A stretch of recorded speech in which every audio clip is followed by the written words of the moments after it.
स्वामी समर्थ सोबतीला माझे स्वामी या यूट्यूब चॅनलवरती सर्व भावी भक्तांचे पुन्हा एकदा हार्दिक स्वागत. आपण हा जो 100 कथांचा घोड प्रवास चालू केला आहे त्यामधील आजची कथा आहे 13व्या क्रमांकाची. चला तर मग आजच्या या कथेला आपण प्रारंभ करू. साधं आयुष्य पण मोठी स्वप्न असं काहीतरी होतं प्रथमेशचं. प्रथमेश हा एका खेडेगावात राहणारा तरुण मुलगा होता.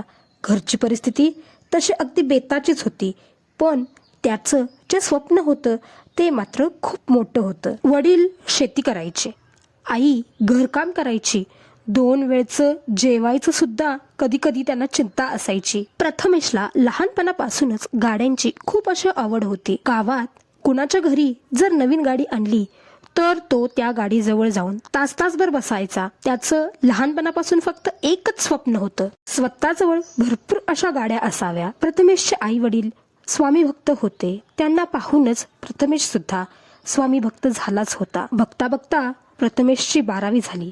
12वी झाल्यानंतर मात्र त्याने एका मेकॅनिकच्या दुकानामध्ये जाऊन काम करण्यास प्रारंभ केला. पगार तसा फार कमी होता, पण प्रथमेशला शिकायची इच्छा होती. तो त्याच्या कामाशी प्रामाणिक होता.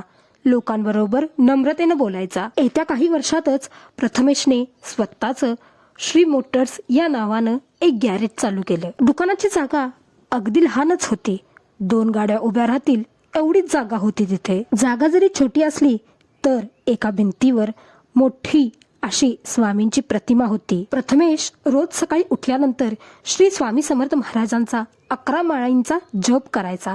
त्याच्यानंतर दर गुरुवारी तो उपवास सुद्धा करायचा. सुरुवातीचा काळ तसा फार कठीणच होता. जागेचं भाडं, येणारं लाईट बिल, त्याचबरोबर लागणारे स्पेअर पार्ट्स, अनेक प्रश्न त्याच्या समोर उभे होतेच. त्याचबरोबर त्याचे मित्रमंडळी त्याला एक सल्ला देत होते, अरे हा धंदा आहे, हे तुझ्या बसची बात नाहीये, सोडून दे हे सर्व आणि नोकरी कर आता. त्याला पैसे मिळत होते, पण ते पैसे सर्व इकडं तिकडे जात होते. त्याच्या हातात पैसेच उरत नव्हते. त्यामुळे तो आता हळूहळू खचत होता. त्याचं लाईट बिल थकलं होतं, त्यामुळे त्याच्या दुकानच्या ज्या लाईट्स होत्या त्या कापण्यात आल्या. प्रथमेश हताश होऊन घरी गेला. घरी गेल्यानंतर आई वडिलांना सर्व घडलेली हकीकत त्याने सांगितली.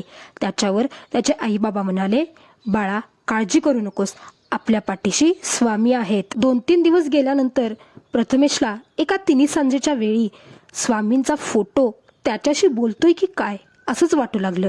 पूर्ण दुकानामध्ये अंधार झाला होता. तुपाचा छोटा दिवा तेवतच होता. त्या प्रकाशामध्ये स्वामी महाराज त्याच्याशी काही बोलत आहेत असं त्याला वाटत होतं. त्याला अचानक असं वाटत होतं की कोणीतरी आपल्याबरोबर बोलतं आहे. बाळा घाबरू नकोस, मी इथेच आहे, तू प्रामाणिक आहेस, तुझा प्रामाणिकपणा सोडू नकोस, तुझे जे कष्ट चालू आहेत त्याचं फळ तुला नक्कीच भेटेल, पण तू तुझे कष्ट सोडू नकोस, भिवू नकोस, मी तुझ्या पाठीशी आहे. हा आवाज ऐकल्यानंतर प्रथमेशला अचानकच खडबडून जाग आली आणि त्याला असं वाटलं की साक्षात स्वामी महाराजांचाच आवाज होता हा. घरी गेल्यानंतर त्याने सर्व घडलेली हकीकत आई वडिलांना सांगितली. त्याची आई म्हणाली, बाळा कशाला घाबरतोयस, तुझ्या पाठीशी साक्षात महाराज आहेत.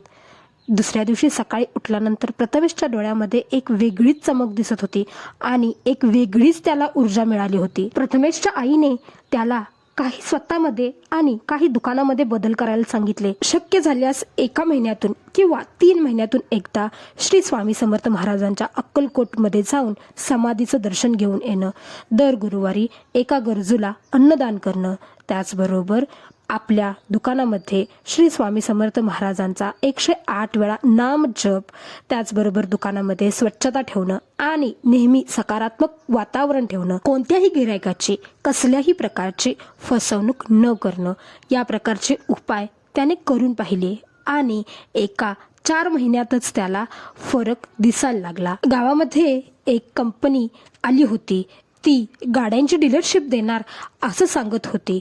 ती बातमी प्रथमेशाला समजली. प्रथमेशने त्याच्यासाठी अर्ज केला. त्याच्याकडे पुष्कळ असं भांडवल नव्हतं, पण जबरदस्त अशी इच्छाशक्ती होती. त्याने पुन्हा स्वामींसमोर जाऊन प्रार्थनेस आरंभ केला. त्याने स्वामींना सांगितलं, स्वामी जर हे माझ्या नशिबात असेल तर माझा मार्ग मला दाखवा स्वामी. शहरातील एका मोठ्या अर्जदाराने त्याचा अर्ज मागे घेतला होता.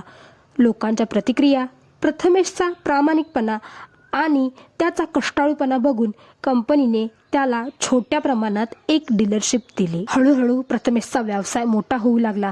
आता तो अधिकृतपणे त्या कंपनीचा किंग झाला होता आणि त्याने गावातील बऱ्याचशाच लोकांना नोकऱ्या सुद्धा दिल्या होत्या. त्याचं फक्त एकच वाक्य होतं, नफा नंतर, आधी प्रामाणिकपणा. तो त्याच्या ग्राहकांशी अगदी प्रामाणिक होता. EMI घेऊन कशा गाड्या घ्यायच्या किंवा EMIचा कशा प्रकारे फायदा करून घ्यायचा हे त्याने लोकांना चांगल्या प्रकारे शिकवून दिलं. त्याचं स्वप्न मोठं होतं आणि त्यानं ते पूर्ण करून सुद्धा दाखवलं. येत्या पुढच्या 4 ते 5 वर्षात त्यानं स्वतःचं असं मोठं शोरूम उभा केलं. त्या शोरूममध्ये नवीन 2 व्हीलर, 4 व्हीलर, त्याचबरोबर काही जुन्या 2 wheeler, 4 wheeler, scooty, spare parts सर्व काही एकाच ठिकाणी मिळेल अशी सर्व्हिस त्याने लोकांना देण्यास सुरुवात केली. त्याने गावातील विद्यार्थ्यांना शिष्यवृत्ती देण्यास प्रारंभ केला. त्याचबरोबर दरवर्षी त्यानं 108 झाडं लावण्याचा सुद्धा संकल्प केला होता. त्या पद्धतीने त्यानं दरवर्षी 108 झाडं ही गावाच्या अवतीभोवती लावण्यास सुरुवात केली. थेट वेगळीच ताकद असते. प्रथमेशच्या सुद्धा होती. अचानकच मंदीचं वादळ आलं. मंदी आल्यामुळे त्याची विक्री जी आहे ती कमी झाली, पण तो मात्र शांतच राहिला. तो म्हणाला, मला इथपर्यंत ज्यांनी आणलेलं आहे ते याच्या पुढे सुद्धा मला साथ देतीलच.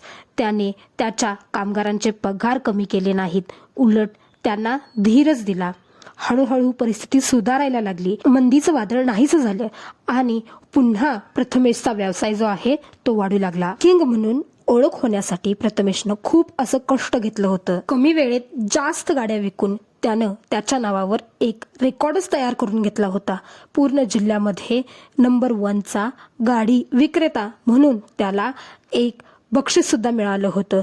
त्यावेळी तो बोलताना भावुक झाला होता. तो म्हणाला, हे सर्व काही माझ्या स्वामींमुळे झालं आहे, त्याचबरोबर माझ्या आईवडिलांचे आशीर्वाद आणि तुम्ही सर्वांनी केलेलं माझ्यावरचं प्रेम, याचमुळे आज मी तुमच्यासमोर उभा आहे. या कथेची शिकवण आपल्याला आज हेच सांगते, आपल्याकडे श्रद्धा असेल आणि प्रामाणिकपणा असेल तर आपल्याला यश हे नक्की मिळतं.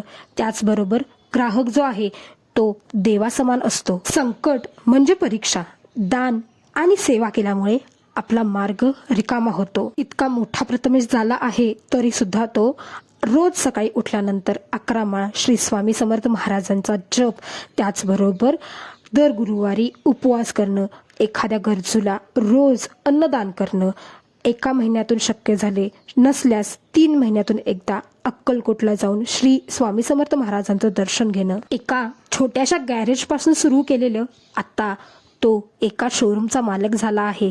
आजची कथा आपल्याला हेच सांगते, श्रद्धा, संयम आणि प्रामाणिकपणा असेल तर स्वामी मार्ग नक्कीच दाखवतील. आजची कथा कशी वाटली हे कमेंटमध्ये सांगायला विसरू नका. त्याचबरोबर आजचा व्हिडिओ आवडल्यास लाईक करा, शेअर करा, सबस्क्राईब करा. कमेंट बॉक्समध्ये श्री स्वामी समर्थ महाराजांचा नावाचा गजर करण्यास विसरू नका. धन्यवाद.